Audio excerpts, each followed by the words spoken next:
También a los que nos ven a través de Facebook, de Santidad, nuevamente a los que están aquí, bienvenidos, Dios les bendiga. Y me comentaba mi hermano, se me olvidó su nombre, Francisco, y es mi tocayo, se me olvidó. Francisco me decía, fíjense, hace años yo lo vengo invitando aquí a la iglesia, estamos en el Coloso todavía, y le decía, sí, es que ya estamos en otra iglesia, excelente, aunque busquen de Dios es suficiente. Me decía hace rato, fíjese pastor que no estoy yendo ya a la iglesia donde yo. Y si toda la semana abría el Face y me aparecía usted. Abría el Face y me aparecía usted. Digo, es que ya no tienes más contactos en el Face, no, no, tengo muchos. Dice, yo dije, Señor, quiero ir a una iglesia y abrí el Face y que aparecía yo. Exacto. Así que si voy con mi hermano, sí me marcó temprano y después de dar 20 vueltas por la ciudad porque él solamente conoce la costera Miguel Alemán.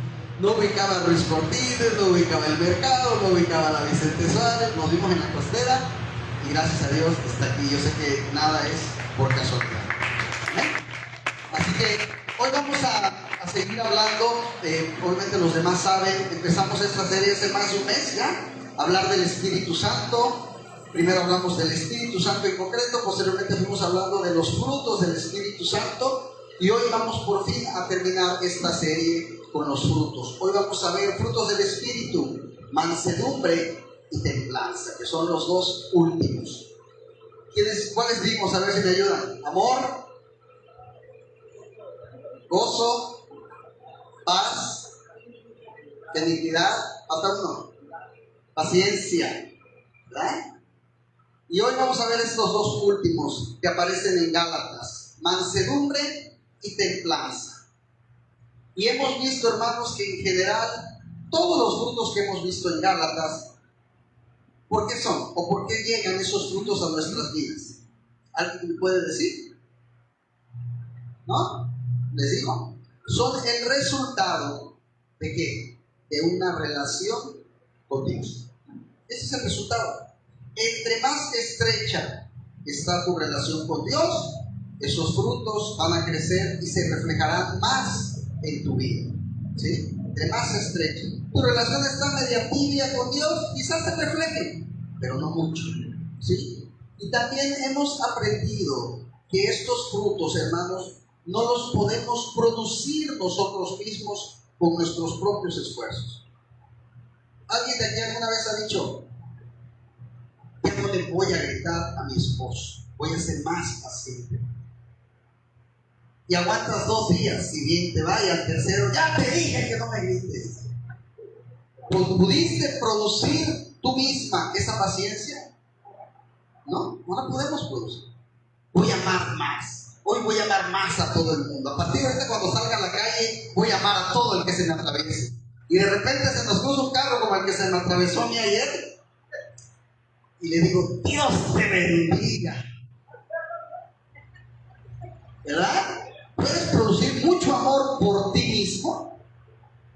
¿Pregunto? No. Entonces, todo nada de esto, paz, paciencia, gozo, benignidad, templanza, no la vamos a producir nosotros mismos, no vamos a poder solos.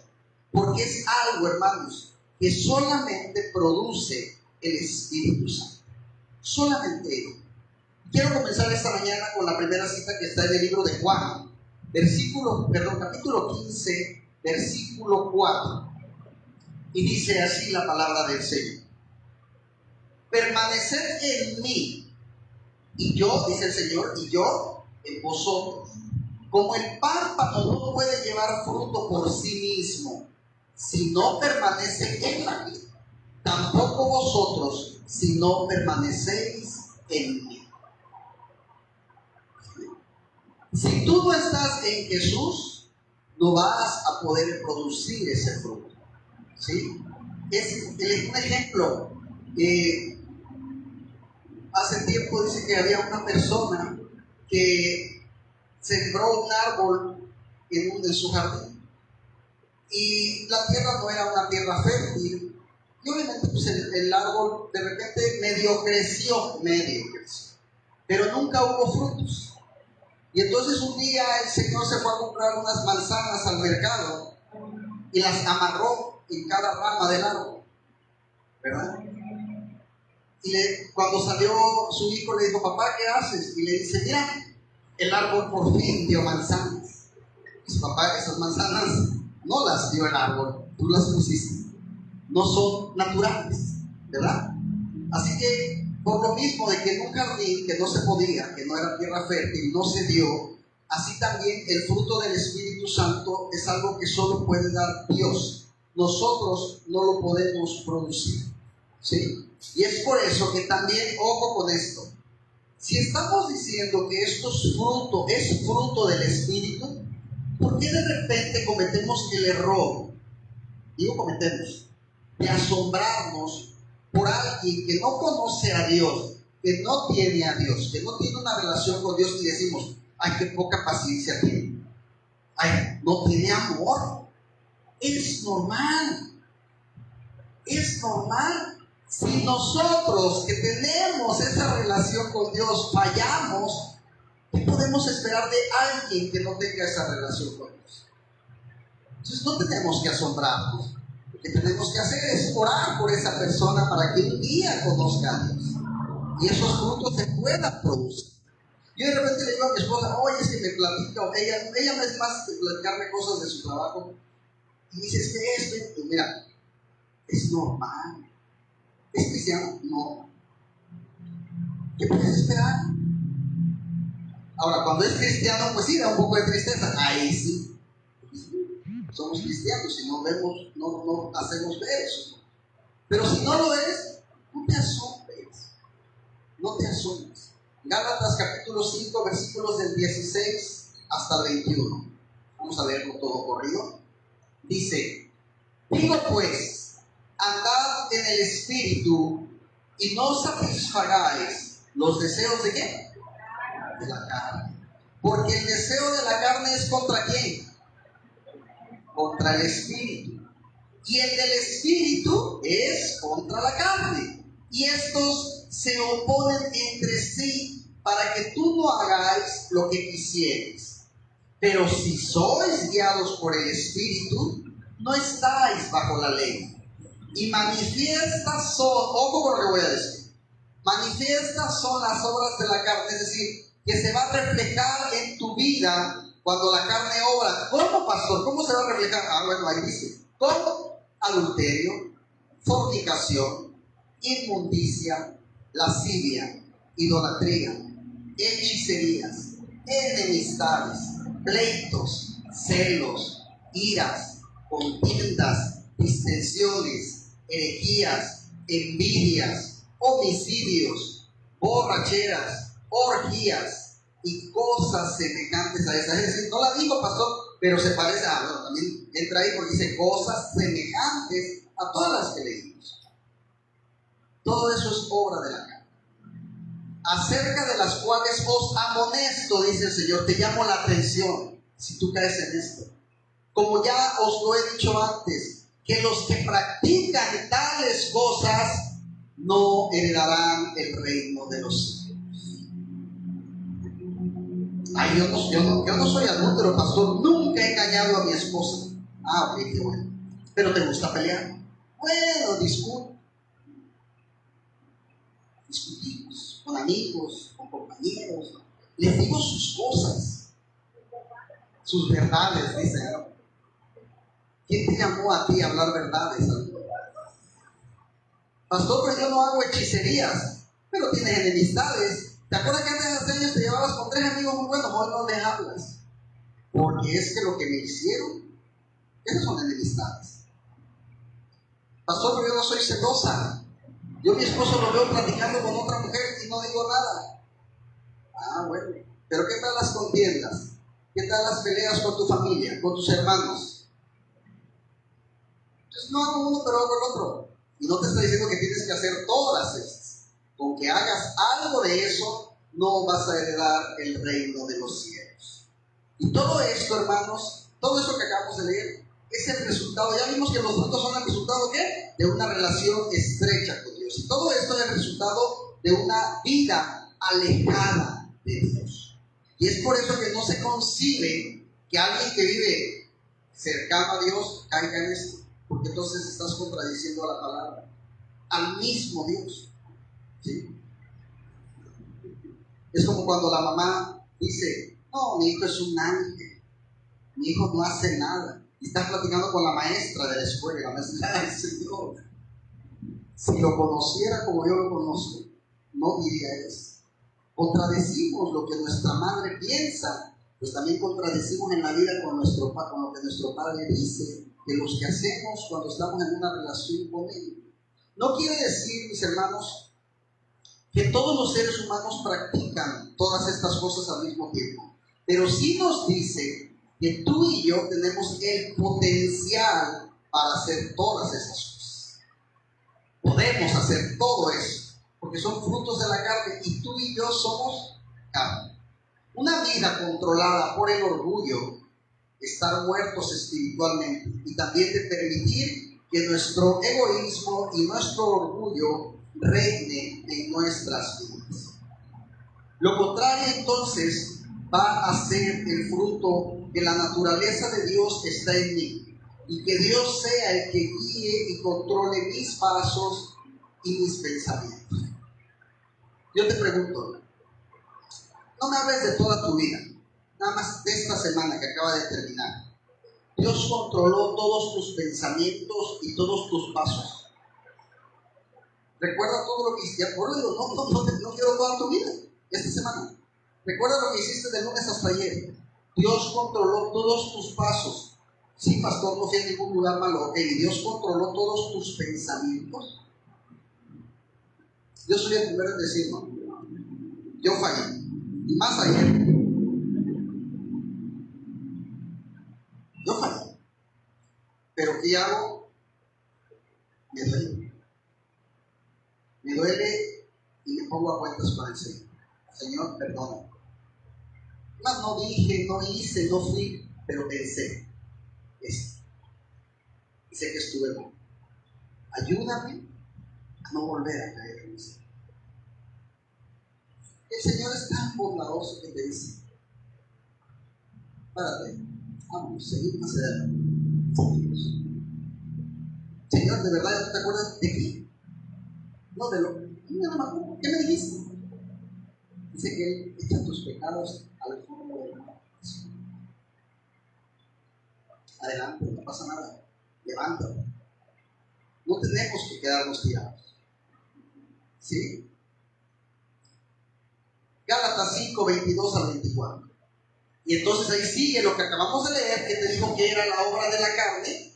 Entonces ahora Dios te dice, más el fruto del Espíritu. O sea, ya te leí todo lo que es de la carne, y ahora vamos a hablar lo que no es de la carne. Más el fruto del Espíritu es amor, gozo, paz, paciencia, benignidad, bondad, fe, mansedumbre y templanza. Contra tales cosas no hay ley, pero los que son de Cristo han crucificado la carne con sus pasiones y deseos. Los que son de Cristo van a crucificar sus pasiones y deseos. Entonces, ¿los que son de Cristo tienen pasiones y deseos? Sí, porque te está diciendo, lo vas a crucificar. Si no te digan, no tienes nada que crucificar. Sí los tenemos. Tenemos pasiones desenfrenadas, pecaminosas. Tenemos deseos de mal a veces. A veces el coraje nos gana. Y quisiera que esa maceta te cayera en la cabeza. Ay, pastor, ¿cómo ves? Todos pensamos mal, no me digas que no. Entonces, pero en el momento en que yo decido ser un hijo de Cristo, ese deseo que yo tenía que te cayera la maceta, lo sacrifico y digo, Señor, cuídalo, bendícela, sana su corazón. Sacrifiqué lo que yo quería por lo que a Dios le agrada. Y entonces ahora en ese momento yo acabo de hacer en mí más paciencia, más benignidad. ¿Sí? ¿Qué es la mansedumbre de lo que vamos a hablar hoy? Mansedumbre en el Nuevo Testamento se puede utilizar para decir, por ejemplo, gentileza o humildad. ¿Sí? La mansedumbre es más o menos, hermanos, equivalente a eso: gentileza o humildad. De hecho, Jesús utilizó esta palabra para describir cómo se ve una persona que vive bajo el reino de Dios. Y también cómo es una persona que es discípulo de Jesús. Es una de las características, ojo, principales de un hijo de Jesús. De hecho, el mismo Jesús dijo que Él es manso y humilde de corazón. Así que la mansedumbre, la gentileza, la humildad, mis hermanos, en la época de Jesús, sobre todo en el pueblo griego, era una palabra para describir un poder que estaba bajo control. Para eso se usaba en el mundo griego y abarca mucho. Por ejemplo, un poder que puedes controlar. Les pongo un ejemplo: un viento. Los de Acapulco lo sabemos muy bien. ¿Cómo puede ser un viento? Muy poderoso, muy destructivo. Lo vivimos con Otis. Pero ¿qué pasa con ese viento? Un ejemplo, cuando estás en la playa, en una hamaca. Es algo muy refrescante, muy sabroso, ¿verdad? Es un poder controlado para mí.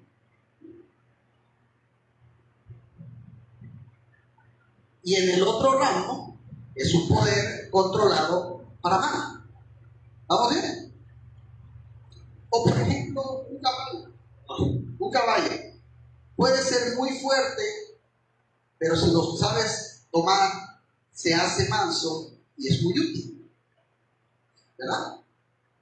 Bueno, ustedes no saben mucho, uno que creció en el rancho, no creció mucho. La mansedumbre, hermanos, habla precisamente de ese control, un poder que puede ser controlado, y por eso implica gentileza, humildad. Por ejemplo, una esposa, cuando una esposa dice: yo puedo gritar. A ver, mujeres, ¿pueden o no pueden gritar? Escuchen la pregunta: ¿pueden gritar? Sí, ¿cómo que no? Yo las he oído. ¿Pueden gritar? Es pregunta simple y sencilla. ¿Una mujer puede gritar? Sí. Un hombre también puede gritar, pero hablo a la mujer. Una mujer.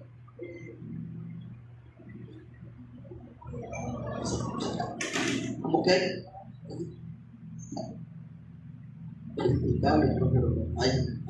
Así como digo, no te quedes ahí nada más.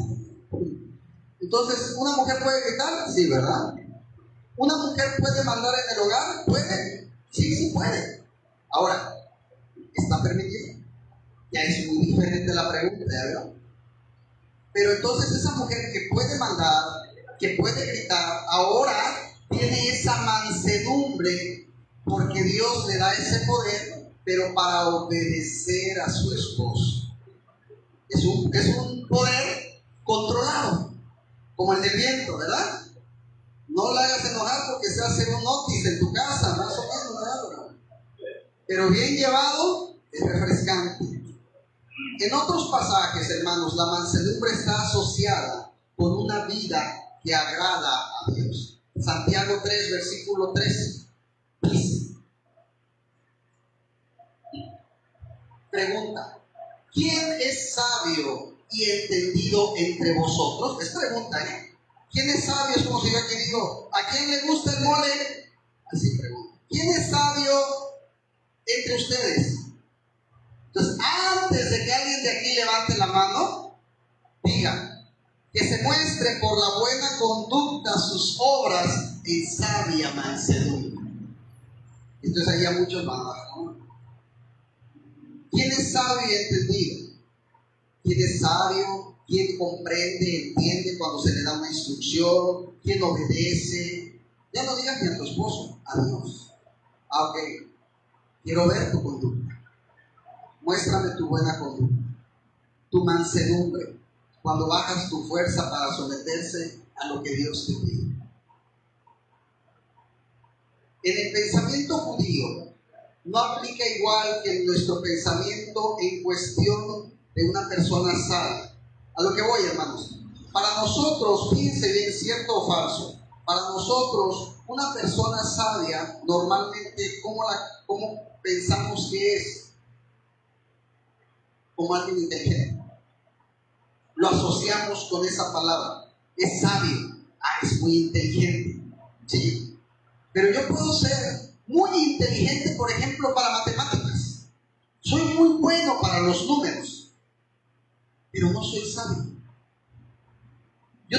Puedo tener mucho conocimiento científico, es más, puedo tener mucho conocimiento teológico y aún así no ser sabio. ¿Sí? Para el pensamiento judío, a diferencia de nosotros, una persona sabia, ¿saben qué es? Una persona sabia en el pensamiento judío es una persona temerosa a Dios. Esa es una persona sabia. Una persona habilidosa, exitosa en la vida, que viven una vida buena y que viven una vida que es agradable a Dios. Y entonces dice, esa persona es sabia. Fíjense. Y yo te puedo asegurar que si te pones a pensar cuántas personas sabias en el pensamiento judío conoces, son pocas. Si es que las hay. Por eso Santiago pregunta, ¿quién es sabio y entendido entre vosotros? ¿Se fijan? Y él mismo responde, ¿verdad? Entonces muestra una buena conducta en sus obras, en sus actos, en su vida, en sabia mansedumbre, es decir, que yo pueda ver que ocupa su mente, su cuerpo, su vida, su lengua en cosas buenas. Lo contrario, si hay celos, contención, orgullo, miren lo que dice el versículo que sigue, 14 al 16.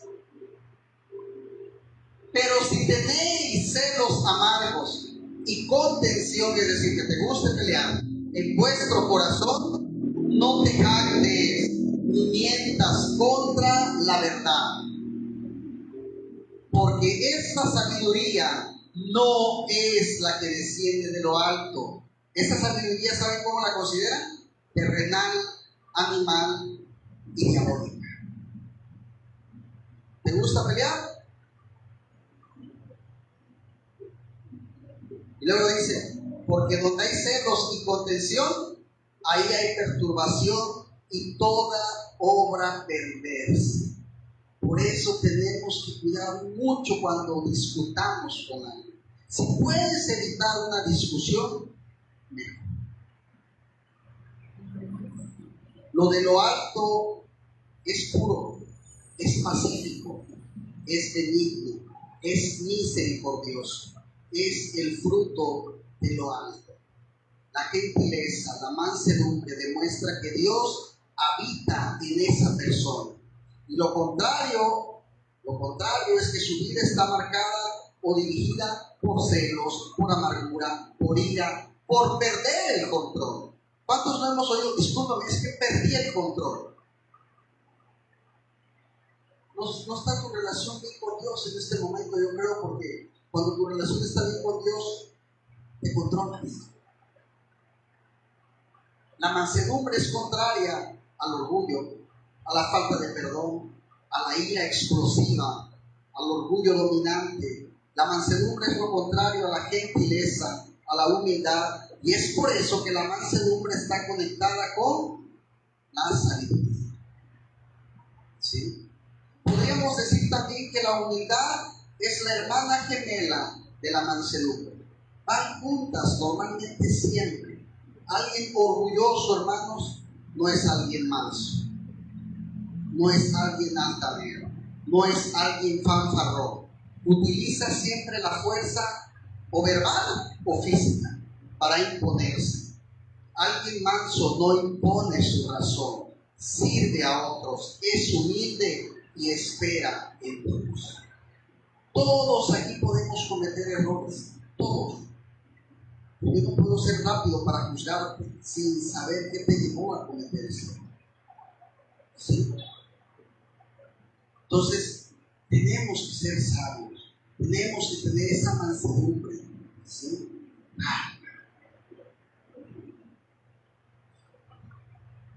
Santiago saca su idea de la mansedumbre, de la enseñanza, ¿sabe de quién? De su maestro. Mira lo que dice Jesús. Antes de decirles esto, hermanos, antes, en la época de Jesús, Israel estaba en yugo de los romanos. No sé si algunos de aquí lo sabrán. Los romanos eran los que dominaban esa región. Pero los judíos, Israel quería librarse de ese yugo, de de ese gobierno de los romanos. Ellos anhelaban su esperanza, fíjense bien, era su esperanza en que Dios iba a enviar a su Mesías. Pero ¿qué tipo de Mesías esperaban ellos? Alguien que iba a venir y iba a destruir a los romanos. Y entonces ahora sí seremos libres para poder reinar, ¿sí? Para que Dios pudiera reinar el mundo a través de Israel. Pero entonces llega Jesús a la escena y todo es distinto a lo que ellos pensaban. En primera, Él llega a compartir el mensaje a las personas menos esperadas, ¿sí?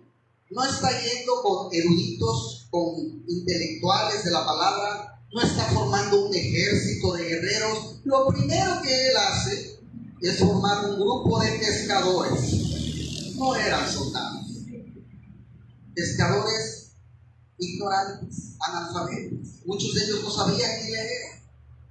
Y luego va a una multitud de cojos, de enfermos, de dolidos, de quebrantados, y les predica el reino de Dios. Existían otras bienaventuranzas de un hombre llamado en ese tiempo Ben-Sira, que eran muy conocidas. Fíjense bien, en la época eran muy conocidas, porque incluso hasta en los rollos que aparecieron en el Mar Muerto, aparecieron 8 bienaventuranzas de Ben-Sira. Y permítanme leerles una de esas 8, porque yo sé que esto nos va a ayudar más a entender qué es la mansedumbre. Fíjense una de las bienaventuranzas de Ben-Sira. Bienaventurado el que vive para ver la caída de sus enemigos, y bienaventurado el que no ha servido a un hombre inferior que a él mismo. ¿Será una bienaventuranza de Ben-Sira? Y recuerden que una persona en esta época bienaventurada es una persona que está con Dios, feliz, dichoso, porque Dios lo bendice. Pero el pueblo esperaba precisamente a alguien como Ben-Sira, que iba a llegar y que iba a matar a los romanos. Y ahora ya somos libres. Pero de pronto está Jesús en el Sermón del Monte y dice: bienaventurados los que lloran, porque ellos serán consolados. Y bienaventurados los misericordiosos, porque ellos alcanzarán misericordia. Bienaventurados los mansos, porque ellos recibirán la tierra prometida. ¿Vieron la diferencia? Esa es la clase de persona con la que Dios está y bendice. Una persona mansa, la que no se cree importante, la que no busca un lugar de importancia. Esta es la señal que dice Jesús, es una persona que a Él le agrada y que está con Él. Fíjense, por un lado Ben-Sira te decía: nunca sirvas a un hombre menor que tú. Y por el otro lado Jesús te decía: bienaventurados los que no son importantes, porque ellos heredarán la tierra. Aquellos que serán parte de la familia de Jesús son los mansos. Y más adelante, en el capítulo 11 de Mateo, es una encrucijada en la historia que narra Mateo. Fíjense, Jesús está anunciando el reino de Dios, pero repito, no era lo que ellos esperaban: fuego, patadas, descabezados, etc. Ellos es lo que esperaban. Y Jesús lo que estaba haciendo era estar sanando leprosos, predicando prostitutas, predicando a los publicanos, enseñando que debes amar a tus enemigos. Pero en el capítulo 11 llega el momento en que Juan el Bautista está en la cárcel. Fíjense, Juan está esperando más o menos también lo mismo que estaba esperando el pueblo. Y Juan, en su duda, le pregunta a Jesús: Jesús, ¿tú eres el Mesías o estamos esperando a otro? Y Jesús responde: díganle esto a Juan: los ciegos ven, los cojos andan, los sordos oyen, los muertos son resucitados, y a los pobres se les ha anunciado el Evangelio. Feliz de que no hay en mi tropiezo. Después de esto, Jesús anunció a estas multitudes que han estado viendo todos estos milagros, pero han hallado tropiezo en Jesús, porque sencillamente Jesús no era lo que ellos esperaban.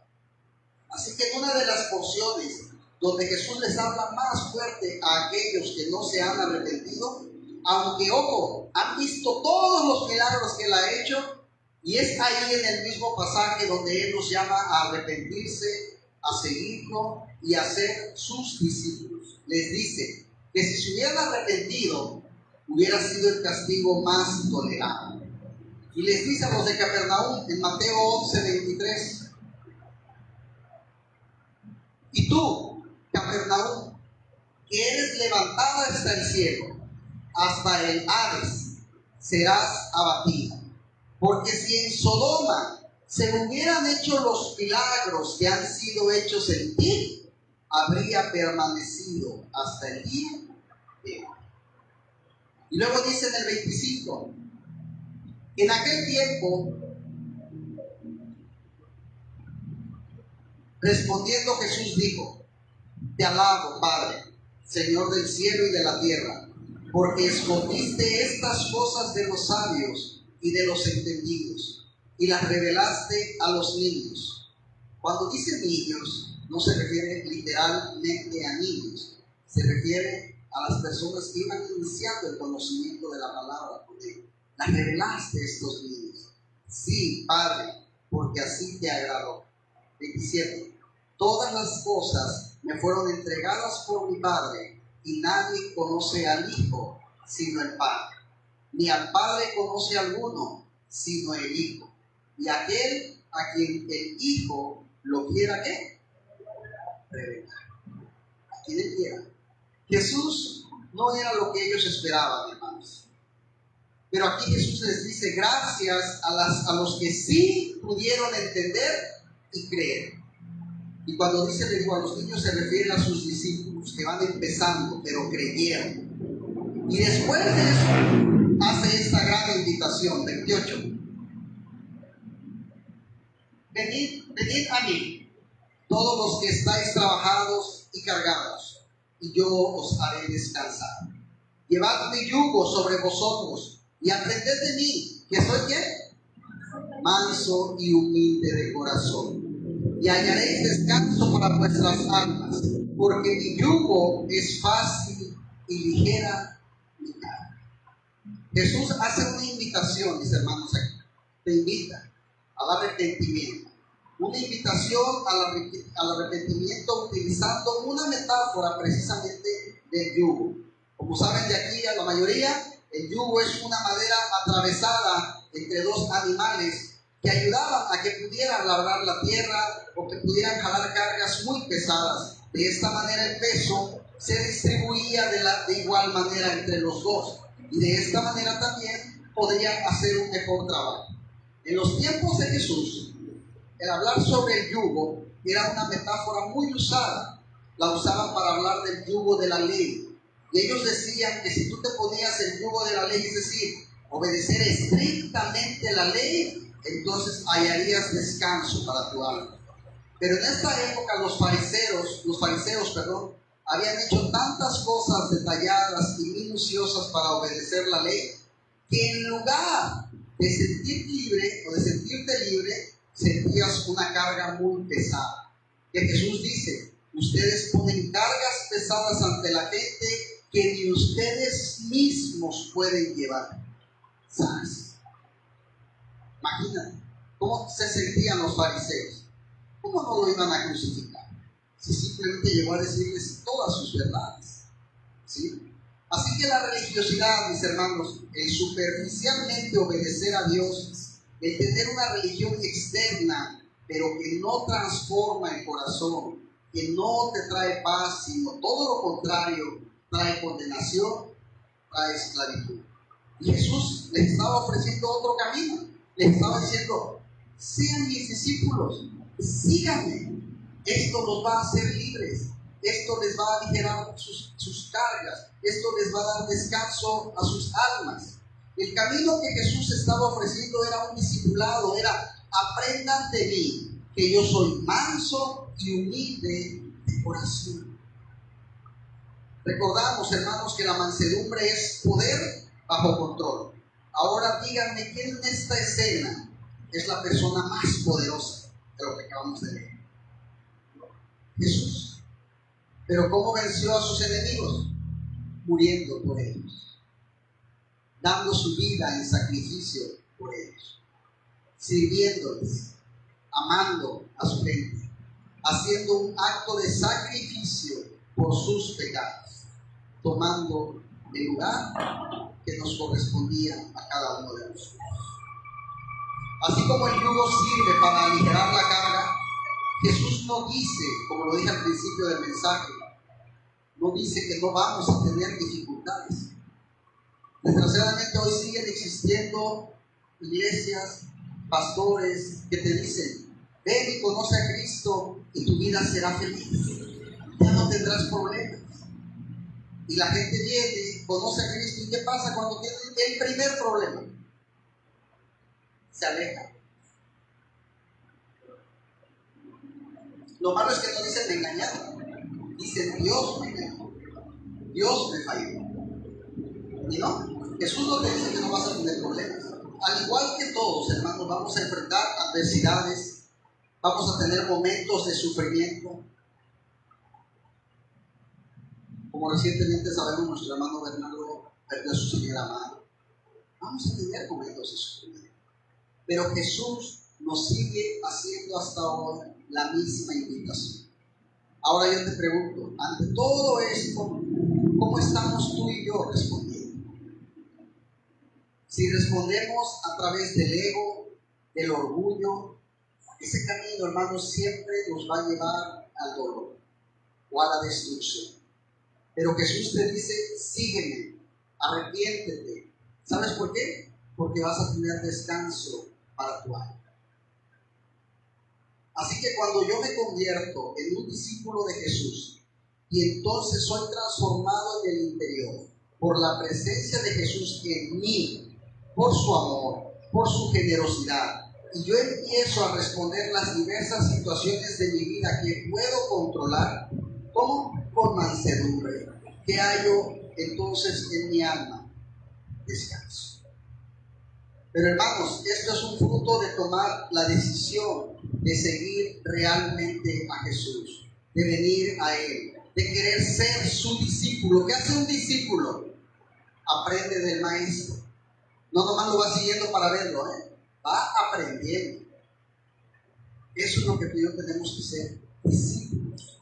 Y entonces el fruto será que mi corazón va a ser transformado. Y cuando sea transformado, yo voy a poder tener mansedumbre. Ahora, deténganse un poco a pensar esto. Los que son casados, ¿cómo estás respondiendo ante las situaciones de la vida en tu matrimonio? ¿Cómo respondes cuando tienes un problema por fuera? ¿Sigues tratando con amor a tu esposa o a tu esposo? ¿Cómo respondes si tienes un problema con él? ¿Le aplicas la ley del hielo por 3 días?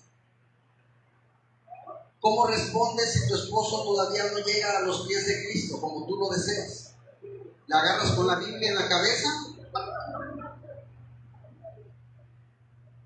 ¿Cómo respondes si tu esposa se gastó lo que le diste para la semana y se compró unos vestidos? ¿Le vas a gritar? ¿O le vas a ir a comprar otros? No, ¿cómo respondemos? Ahora, ¿por qué quise decir primero el matrimonio, hermano? Porque es lo más cercano que tenemos. Y es la relación del día a día. Y muchos podremos ser unos aquí en la iglesia, pero en la casa podemos ser otros. Y yo a mi hermano lo puedo engañar. Pero ¿saben? Aparte de Dios, aquí no puedo engañar. Al vestido rojo, no le digo quién es. Imagínense que yo les diga aquí que no le grites a tu esposa y ella te voltea con sus niños. Supieran la vez que tú le grites a mí. ¿Verdad? Por eso quise tocar primero el matrimonio. Entonces, ¿podrías tú decir que tú estás siguiendo a Jesús y que estás buscando aprender de Él, que es manso y humilde y te permite que tú tomes el control de la situación conforme a su benevolencia? Tu esposo, tu esposa se está dando cuenta que el reino de Cristo te está transformando en tu interior. ¿Se está dando cuenta tu esposa o tu esposo de eso? Te ha dicho, fíjate, Jorge, digo, ¿cómo se llama Jorge? Nadie. Ya dije que voy a poner ejemplos, hermanos, de gente que no venga, porque luego me preocupa porque lo toman y dicen que estoy diciendo a ellos, ¿no? Fíjate, Jorge, que yo antes te veía cómo gritabas y te enojabas a cada rato. Es más, si perdían las Chivas me aventabas hasta el bote de refresco en la cama. Ahora pierden las Chivas y todavía me dicen, mi amor, Dios está cambiando. O a alguna de ustedes les han dicho, oye, ¿sabes qué? Perla, tú antes eras muy grosera, muy gritona, te desesperabas. Pero fíjate, desde que estamos buscando a Dios, hasta me quieres dar masaje en los pies de las cosas. Bueno, yo no digo por mí, pues ustedes no me quieren dar masaje en la Dios. Pero es bonito ver ese cambio, esa transformación. Y obviamente si en tu casa lo ven, pues obviamente lo van a ir viendo ahora sí los vecinos, la familia, el trabajo, los compañeros, la escuela, qué sé yo. ¿Sí? Tenemos que hacer que esa vida se refleje, que vean un antes y un después. Yo siempre les platico mucho la historia de mi Facebook, por ejemplo. Cuando yo me volví cristiano, verdaderamente, ya había sido cristino, me dijeron un día, oye, ¿por qué no haces un Face nuevo? No, ¿por qué? Es que estuve viendo tus fotos y encontré unas. Le digo, sí, pero usted toma en cuenta la fecha de hoy en adelante. Pero cámbialo, pon uno nuevo, donde no aparezca nada de eso.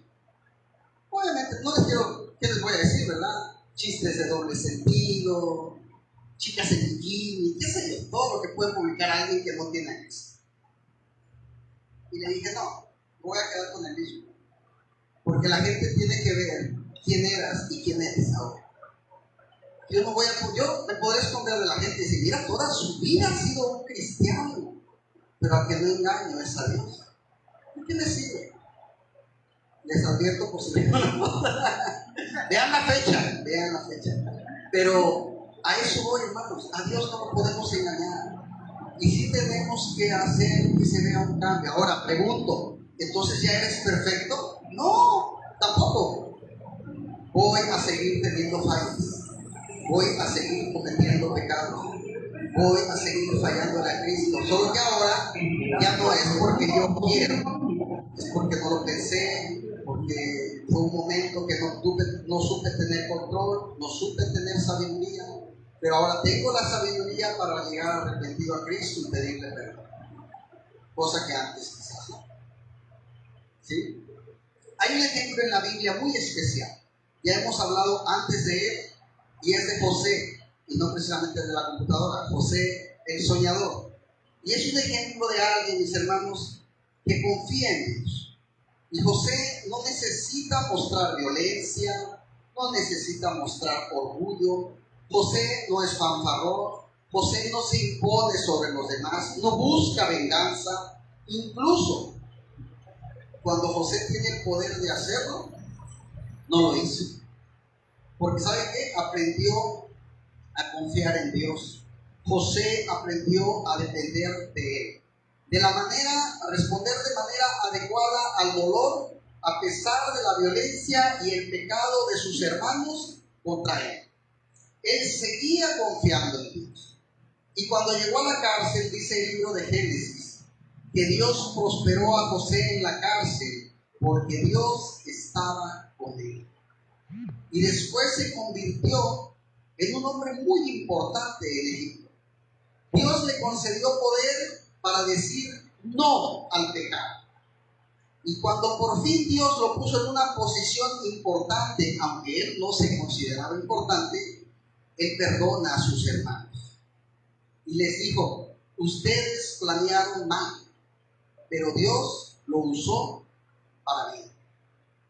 La convicción de que Dios usará todo en tu vida para bien produce humildad, hermano. Produce convicción, produce mansedumbre y produce confianza en Dios.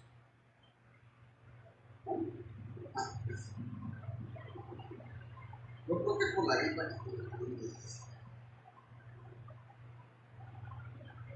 eso es lo que hace en ti. Todo eso va a producir en ti la convicción de que Dios usa todo para bien. Amén. Yo ayer le decía a mi esposa después del choque, le digo, mira, ya algo sirve, ya ahorita ya tengo experiencia en choques. Ya sé qué hacer, cómo llamar a la aseguradora. O al principio hasta me puse así, porque mi preocupación era si no venía más gente en el carro que pudiera haber salido lastimado.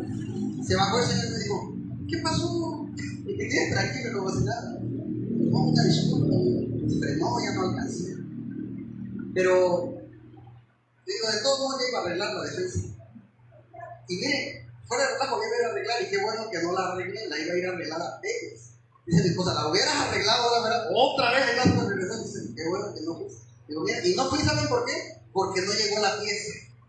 Me llegó hasta el jueves y el mecánico me citó un lunes. Así que ya no pude ir este lunes. ¿Qué pasó? Porque y todavía le dije, no, hombre, no llegó la pieza, esto es de Mercado Libre. Pero miren, nada es por casualidad. Si hubiera llegado la pieza, se me hubiera vuelto a quebrar. Así que no llegó el jueves, ahora muy bien, tranquilo, las piezas nuevas, pero a veces las cosas pasan por algo. ¿Sí? Y nosotros nos molestamos, nos enojamos, pero cuando entendemos el propósito de Dios, nos calmamos y comprendemos. Amén. Ahora, hermanos, ¿qué es la templanza? ¿Qué significa tener templanza? La palabra en latín, templanza, es muy chistosa. ¿Saben cómo se dice? En latín, contientia, o sea, contenerse. ¿De qué? Contención de temperamento. Por eso decimos que esta es la virtud para poder dominar nuestros deseos y nuestras pasiones. Es un tiempo para estar bajo control. Por ejemplo, los hijos, cuando la mamá nos decía, estábamos pequeños, hijo, vete a traer la coca. Y ahí llegabas con la coca. Ay, se me olvidó, vete a traer las tortillas. En esa época, muchos estamos niños y no tenemos esto bajo control, ¿verdad? Pero ahora es como cuando la esposa dice, mi amor, yo creo que el sofá se va a ver mejor así. Sí, mi amor, y vas con gusto. No, ¿sabes qué? Voltéalo, siempre. Sí, ¿no? No, sí es cierto, se ve mejor como lo habías puesto. Ya estás respirando así de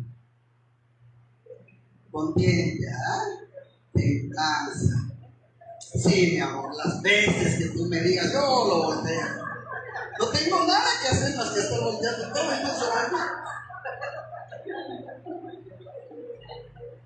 Tiempo de estar bajo control. La traducción de templanza en otros pasajes o en otras versiones de la Biblia, si lo han leído, la dice como dominio propio. Y es quien puede sujetar su propio carácter, que su carácter está bajo control. Le gritaste a tu esposo, a tu esposa, a tus hijos, al hermano, al vecino, al qué sé yo, le gritaste a alguien y muchos decimos, es que no me pude controlar. Pues entonces permíteme decirte que te falta templanza, te falta dominio propio. Porque muchas veces sí hemos querido gritar, todos la tenemos, nada más que no siempre la queremos desarrollar. ¿Te ha regañado tu jefe en tu trabajo una vez? Y le has gritado. Templanza, ¿verdad? Es que si no me va a correr. Pero te dice algo tu hijo, tu esposo, aquí me saco todas las parejas, hasta la que me hicieron allá. ¿No? ¿Por qué con unos tienes templanza y con otros no? ¿Sí? Hay un pasaje muy bello donde se le recomienda a un joven pastor que tenga dominio propio, porque Dios le ha dado dominio propio. Y es una carta del apóstol Pablo, y no precisamente nuestro hermano Pablo, aquí dice el apóstol Pablo, al joven Timoteo. Antes les platico el contexto de lo que les voy a leer de esta cita. Pablo, en este momento que Pablo va a escribir o escribe lo que les voy a leer, ojo, Pablo está encarcelado, que no es nada como decir estoy en una hamaca tomándome un coco en la playa. Pablo está encarcelado sin comer y sin tomar agua, golpeado, con heridas, y está encarcelado por segunda vez. Ya lo habían encarcelado antes una vez, esta es la segunda. Y esto nos lleva a entender que Pablo ya está pronto a morir, a ser crucificado. Y ya que le corten la cabeza, ya que esta es su última carta, es su carta de despedida. Y Pablo le está escribiendo a este joven pastor, aprendiz suyo, Timoteo, y le da algunos consejos. Y en este momento hay personas, en ese momento de la historia, que ya abandonaron a Pablo. ¿No sabes qué, Pablo? Seguir a Pablo es peligroso. Ya lo metieron a la cárcel por segunda vez. Lo van a matar. Yo ya no sigo a Pablo. Yo ya me vayan a matar a mí también. ¿Sí? Ahora, ¿por qué lo perseguían? ¿Por qué lo querían matar? Porque predicaba la palabra de Dios. Y muchos vamos a tener ataques por predicar la palabra de Dios. Muchos. Así que en el momento en que ustedes me quieran dejar de seguir, no hay problema, los entiendo. Y a Pablo lo había abandonado ya mucha gente. No por ser malo, simplemente por predicar la palabra de Dios. Y el peligro que en ese momento de la historia conllevaba predicar la palabra de Dios. Había gente cristiana que la había abandonado. Y cuando yo estaba preparando esto, hermanos, de verdad, algo tocó muy fuerte en mi corazón. Y entendí que si a Pablo, que escribió casi todo el Nuevo Testamento, lo abandonaron, ¿qué podemos esperar los pastores de estos tiempos? No he escrito ni siquiera un libro de la Biblia, ni un libro mío siquiera. ¿Qué podemos esperar? Y Pablo le dice a Timoteo, fíjense bien, no te avergüences de mis cadenas, porque Pablo está amarrado en la cárcel. No te avergüences, este sufrimiento que yo tengo, lo gozo. ¿Sabes por qué lo gozo? Porque fue por predicar a Cristo. Y entendí que cuando alguien a mí me dice, uy, Edgar, tú ya no eres el de antes, te has vuelto muy chocante ya. Y yo me gozo, porque digo, gloria a Dios, y ya no soy como antes. Eso es algo bueno. Me preocuparía que me dijeran, no, qué bueno que tú no cambias, sigues siendo el mismo. Aunque vayas a la iglesia, tú no cambias. Bueno, ellos lo van a tomar como halago, pero yo me voy a preocupar. Y entonces Pablo le dice eso. Lo gozo porque fue por predicar a Cristo. Así que, ¿sabes qué, Timoteo? No te avergüences. Sé un soldado de Jesús y predica el Evangelio. Entonces Pablo saluda a Timoteo en esta carta y le dice, fíjense, cada vez que me acuerdo de ti, lloro, oro por ti. Y me acuerdo cuando tú creíste en Jesús. Segunda de Timoteo 1, versículo del 6 al 9.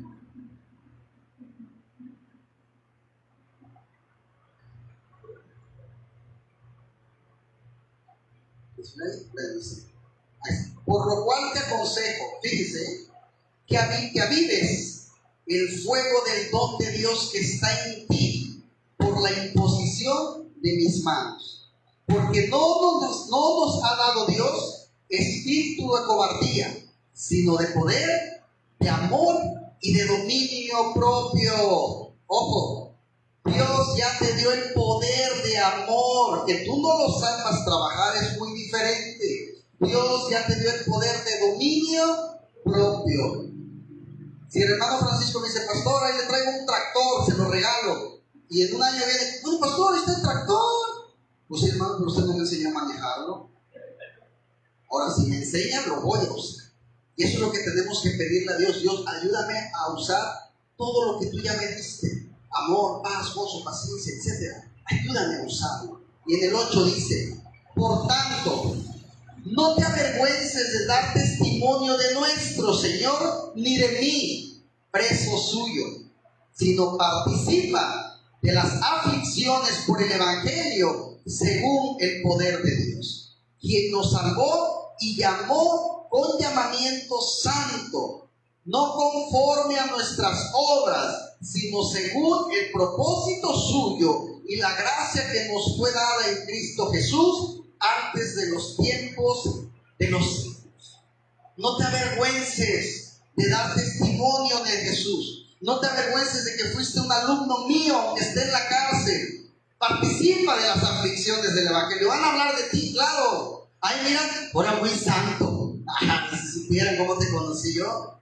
Ay, ahora muy santa. Si andabas con todos los de la colonia. ¿Ya? Participa de las aflicciones del Evangelio. Dios nos salvó y nos llamó con un llamamiento santo, no conforme a nuestras obras.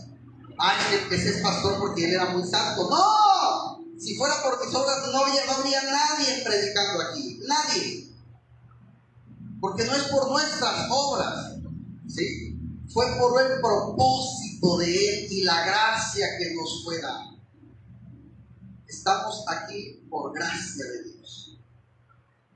Timoteo le dice: no te avergüences de dar testimonio de Jesús, aunque eso a veces va a llevar sufrimiento. No te avergüences de estar asociado conmigo. No seas tímido. Recuerda que Dios no te ha hecho cobarde y que Dios no te ha dado un espíritu de cobardía. Por tanto, Dios te ha dado amor y dominio propio. Y eso es lo que Dios nos habla a nosotros hoy. Dios nos ha dado amor y dominio propio. No vuelvas a decir: no me supe controlar. No me pude controlar. No pude controlar lo que dije. Si puedes, no quisiste, mejor dicho. Mira cómo el dominio propio está relacionado con el hecho de llevar aflicciones y sufrimientos para un cristiano y honrar a Jesús en ese aspecto. Yo creo que muchas veces pensamos que el dominio propio es como, por ejemplo, te enojaste, no tienes dominio propio. No, porque entonces no habría la palabra que dice airaos, pero no te quejes. Entonces sí nos podemos enojar y eso no significa que no tienes dominio propio, ¿verdad? Y pensamos, ese dominio lo tiene alguien que nunca se enoja. Pero el dominio propio, mis hermanos, es dominar todo en mi vida. No habla de carácter, ¿eh? Dominio propio, todo. Control de carácter, abstenerme de cualquier exceso, alcohol, drogas, abuso de poder, abstenerme de chismes, de juzgar a los demás, abstenerme de placer, falta de disciplina, muchas cosas que pueden controlarme y que yo necesito tener dominio propio. A mí me controla quizás no ir a la iglesia tan seguido, dominio propio, voy a ir, yo me voy a dominar a mí. Me duermo cuando me pongo a leer la Biblia, dominio propio, no me voy a dormir. Voy a leer, aunque sea una hoja. Voy a orar. Ya no voy a contestar. Dominio propio. Hay muchas personas que yo creo que es el área más débil del cristiano. De todos los dones, los frutos que leímos y que estudiamos, yo creo que el dominio propio puede ser el más débil de todos. ¿Cuántos alguna vez no nos han traicionado el carácter y le hemos gritado a alguien algo que lo lastimó? ¿Cuántas veces hemos sido groseros? No tuvimos dominio propio. No pudimos tener el dominio propio de callarle y entender que todos aquí estamos librando batallas. Todos. Porque, ojo, si creemos que solo yo libro batallas y ustedes no, estamos equivocados. ¿Sí? Todos tenemos que tener dominio propio. Pero Pablo dice: Dios nos ha dado su espíritu. Por lo tanto, hermanos, podemos controlar todo esto. Ahora, el hecho de que Dios nos ha dado poder, pregunto, ¿significa que tengo que ser compasivo, permisivo y decir: bueno, Dios me va a poder dar en el momento en que Él decida? ¿O será que yo tengo que buscar ese crecimiento? ¿Ustedes qué piensan? Cuando Dios decida darme más amor, pues aquí estoy, Señor. Cuando tú quieras, yo ahorita te doy. Cuando tú quieras darme más dominio propio, yo lo recibo, Señor. ¿O nosotros somos los que tenemos que ir a buscar llenarnos de eso, aumentar eso? Muchos quisiéramos que de la gasolinera fuera a nuestra casa a llenarnos el tanque, pero nosotros somos los que tenemos que ir a la gasolinera a echarle gasolina. Tenemos que ir a buscar a Dios para que Dios nos llene de todo esto. De todo esto. Hay cosas que yo no puedo hacer y hay cosas que solo Dios puede hacer en mi vida. Pero esas cosas que Él haga, ojo, todo lo que Dios haga en mí tiene que producir un fruto de diligencia, de obediencia. Dios me da el poder para que yo pueda practicar una vida cristiana. Dios me da el poder. No todos lo podemos usar o lo usamos de manera correcta, pero tenemos el poder para poder llevar una vida ejemplar como hijos de Dios. A veces has hecho cosas buenas, ¿sí o no? ¿Has hecho obras buenas en tu vida, sí o no? ¿Les has dicho palabras de amor a alguien en tu vida, sí o no? Entonces lo tienes, pero no lo ejercemos diario. Segunda de Pedro capítulo 1 versículo 3. Como todas las cosas que pertenecen a la vida y a la piedad nos han sido dadas, ¿por qué? Por su divino poder, mediante el conocimiento de ¿quién? De aquel que nos llamó por su gloria y excelencia. Todo nos fue dado por conocimiento de Cristo. Dios en su poder nos ha dado todo lo que necesitamos en nuestra vida cristiana. Recibimos de una manera especial, hermanos, cuando tú y yo recibimos a Jesús. ¿Recuerdas aquel momento? ¿Recuerdas aquel momento donde dijiste, Señor, yo te entrego mi vida a partir de hoy? Y en ese momento, tú y yo recibimos de una manera especial. Dios nos ha dado su gloria. Dios nos ha dado su gracia. Dios nos ha dado su bondad. Dios, hermanos, nos ha llamado a una relación con Él, aún sin merecerlo. Levante la mano de aquí. ¿Quién merecía tener una relación con Cristo? Nadie, ¿verdad? Nadie. No la merecíamos, pero Él aún así te dijo, ven, quiero que camines conmigo. Debido a esto, miren lo que dice 2 de Pedro 1, versículo 4. Por medio de las cuales nos ha dado preciosas y grandísimas ¿qué?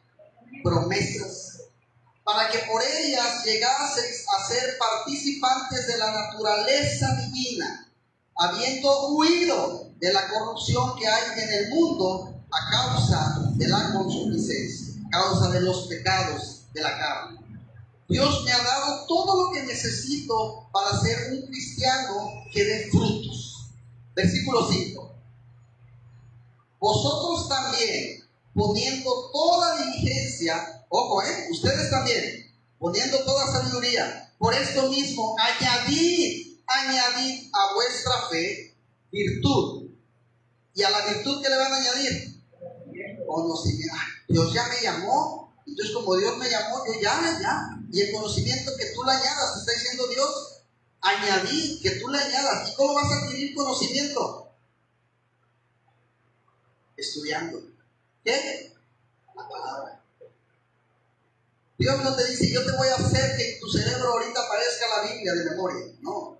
Añadí a vuestra fe, ya tienes fe en Jesús, ya crees en Jesús, bueno, yo te invito a que aprendas. Eso no lo voy a hacer yo, te dice el Señor. Eso lo tienes que hacer tú. Ponte a leer, ponte a estudiar. ¿Sí? Añade a la fe virtud y a la virtud conocimiento. Él nos ha llamado, hermanos, a pertenecerle. Él nos ha llamado a ser de su familia. Nos ama y Él nos da promesa para que tú y yo podamos ser como Jesús. Por eso tú y yo nos llamamos cristianos, porque queremos ser como Cristo. Así que ustedes también, poniendo toda diligencia por esto mismo, añadid también a vuestra fe virtud, fe a la virtud y a la virtud conocimiento. Ahora, ¿y al conocimiento qué le pongo? Bueno, sigue el 6.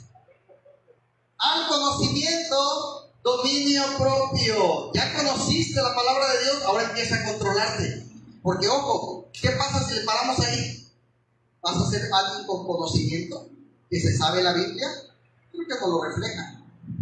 Toda la vida te la pasas gritándole a la gente, toda la vida te la pasas en excesos, toda la vida te la pasas haciendo lo que te da la gana. No tienes dominio. ¿De qué me sirve que te sepas del Génesis al Apocalipsis?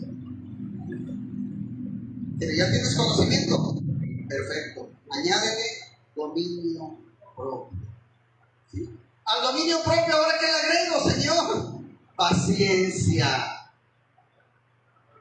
Sí me puedo controlar, Señor, pero a veces pierdo la mano. Agrégale paciencia. Y a la paciencia, Señor, ¿qué le agrego? Piedad, como la que yo tuve contigo, dice Dios. ¿Tú merecías paciencia? Y tuvo piedad. Es más, sigue teniendo piedad. ¿Alguna de aquí la hemos dejado de regar? Seguimos metiendo la pata, ¿sí? Y Él sigue teniendo piedad. Y luego sigue, a la piedad, afecto. ¿Pero qué tipo de afecto? Fíjense, fraternal. ¿Cuál es el afecto fraternal? El que le tienes a tus hijos, a tus padres, a tu esposo, a tu esposa. Ese afecto de familia. No a tu familia, a todos. Afecto fraternal. Le gritas a tu hermana en Cristo como le gritas a tu hermano en la carne. Bueno, aún es peor, ¿eh? ¿Le hablas a los jóvenes de la iglesia como les hablas a tus hijos? Es igual, fraternal. Todo es fraternal. Y al afecto fraternal, Señor, ¿qué más le agrego? Bueno, el Señor cierra con broche de oro. Agrégale amor. ¿Y quién es amor? Cristo. Dios es amor. Agrégale amor. Luego sigue. Porque si estas cosas, ojo con esto, todo lo que acabamos de leer, si estas cosas están en vosotros, y ojo, ¿y qué más? Y abundan, no nada más que estén, que abunden, fíjense, y abundan, no os dejarán estar ociosos ni sin fruto en cuanto al conocimiento de nuestro Señor Jesucristo. ¡Wow! Y dice que ser cristiano es fácil. No es fácil. Tiene su grado. Pero tenemos que estar agarrados de la mano de Dios. Dios nos ha dado todo, hermanos, para que tú y yo reflejemos a Cristo. Pero entonces Dios nos invita a crecer. Y luego te dice, pon diligencia. Cultiva todo lo que he puesto en ti. Porque es lo que necesitas para obedecerme y para vivir en mí. Es lo que requiere de nosotros. Dedicación, diligencia, compromiso. Y entonces, así que hermanos, no hay excusa para que tú y yo podamos decir, ¿han oído esta frase? Es que mi carácter es difícil. Ay, ojalá tuviera tu carácter, porque el mío. Ajá, ¿y qué has hecho? ¿Qué has hecho al respecto?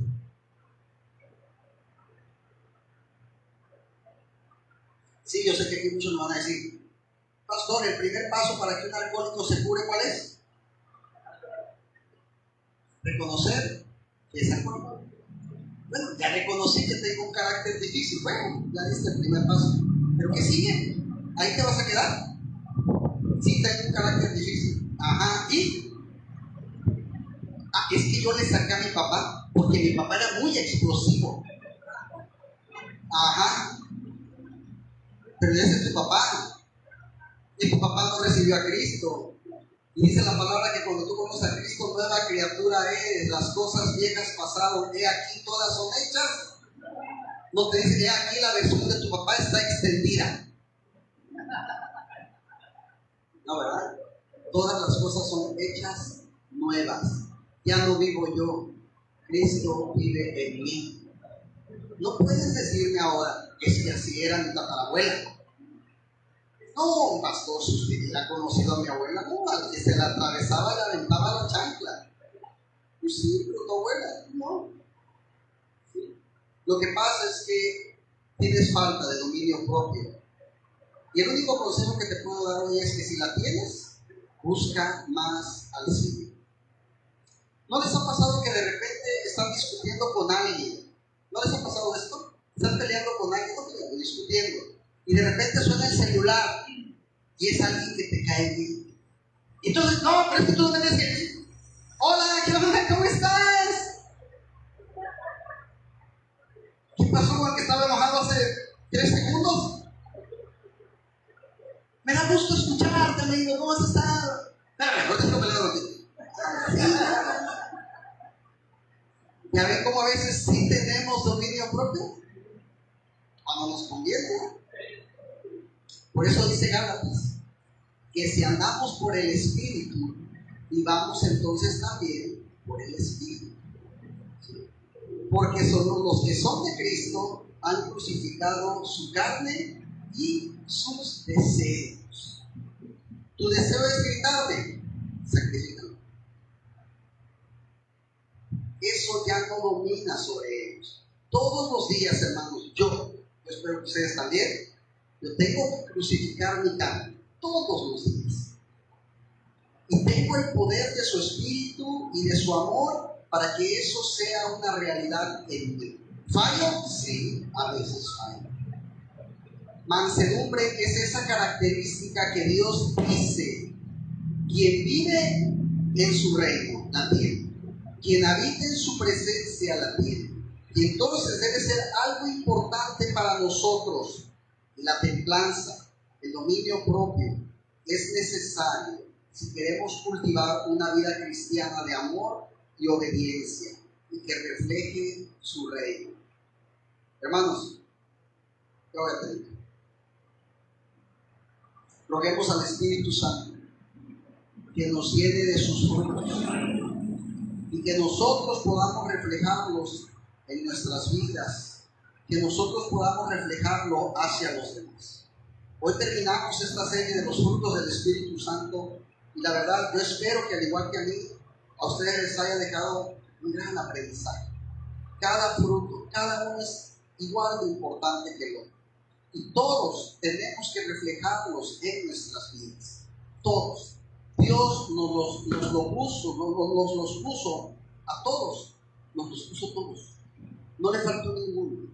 No puede decir, a mí yo te di todos menos amor, a ti contigo te di todos menos paciencia, a ti todos menos el gozo. No, a todos nos puso la misma, dice la palabra, lo leímos la semana pasada, la misma medida.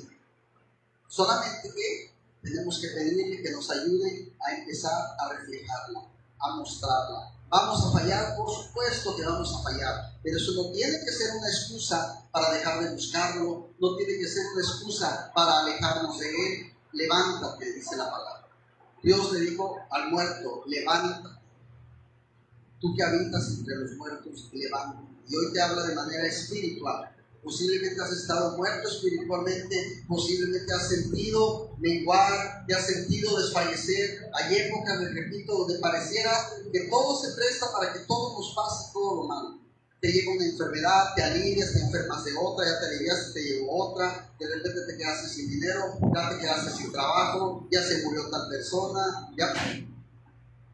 Pero a veces pensamos, ¿en qué le estamos fallando a Dios? Y realmente a veces no le estamos fallando.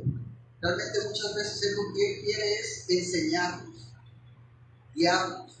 Dice la palabra que todos los que aman a Dios, todas las cosas obran para Él. Todas. ¿Sí? Te puedes quedar sin trabajo y en ese momento puedes aprovechar que tienes mucho tiempo para leer más la palabra y meterte más en intimidad con Él. Fue bueno que tuvieras que entregar sin trabajo. Quizás tienes problemas con tu esposa, con tu esposo. Es un buen momento para darte cuenta en que has fallado. Y cuando las cosas se arreglen, regresar, regenerar, cambiar y mejorar. Todo obra para bien en el momento en que Dios trae una batalla a tu vida. En vez de reclamarle, agradece.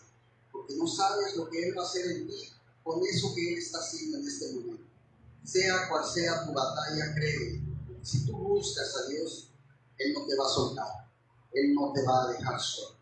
Búscalo, trata de agradarle, trata de conocerle, ámale, entrégale tu vida, tu hogar, tu familia, que todo lo que hagas sea para darle gloria y honra solamente a Él. Amén. Vamos a orar. Padre, gracias. Gracias, Señor, por este día. Gracias, Padre, por esta palabra que tú has hablado hoy en nuestras vidas, Señor. Señor, gracias por estos mensajes en general que hablaron sobre el Espíritu Santo y sobre los frutos que este mismo tiene que dejar en mí, Señor. Señor, perdóname. Perdóname si en algo de esto yo he fallado. Perdóname si no he acrecentado algún fruto más. Perdóname si me he descuidado, Señor, mi vida espiritual, mi relación contigo, Señor. Perdóname. Perdóname, Señor, aquel momento en que no tuve esta templanza, Señor. En que no tuve este dominio propio, Señor. Perdóname, Padre. Dame más sabiduría. Hazme más sabio, Señor, para parecerme cada día más a ti, Señor. Señor, quiero elevar el potencial de estos frutos en mí, Señor. Quiero tener más amor para el prójimo, Padre. Más amor, Señor, para los que están conmigo, aún para aquellos que no conozco, Señor. Más amor. Quiero tener más paz, Señor.